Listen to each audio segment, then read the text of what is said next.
मराठा समाजाला 10% आरक्षण देण्यात आलेलं आहे। त्यानंतर मराठा समाजाकडून मुख्यमंत्री आणि उपमुख्यमंत्र्यांचं असं अभिनंदन करण्यात आलं। त्यांच्यावर गुलाल उधळण्यात आलेला आहे। या परिसरामध्ये काही फटाके फोडले जातात, जल्लोष केला जातोय। ही थेट दृश्य आपण पाहतो विधान भवन परिसरामधली। या संपूर्ण परिसरामध्ये असा गुलाल उधळला जातोय। थेट आपण जाऊयात आमचे प्रतिनिधी विनायक डावरुंग यांच्याकडे। विनायक, मराठा समाजाकडून इथे मुख्यमंत्री उपमुख्यमंत्र्यांचं अभिनंदन केलं जातंय, गुलाल उधळला जातोय।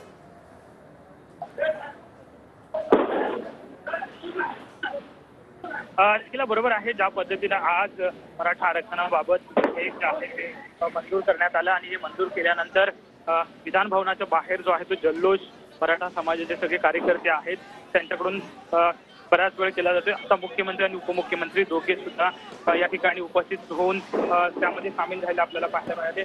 मोठ्या संख्येनं फटाके जे आहेत ते फोडले जात आहेत आणि गुलाल जो आहे तो उधळला जातोय।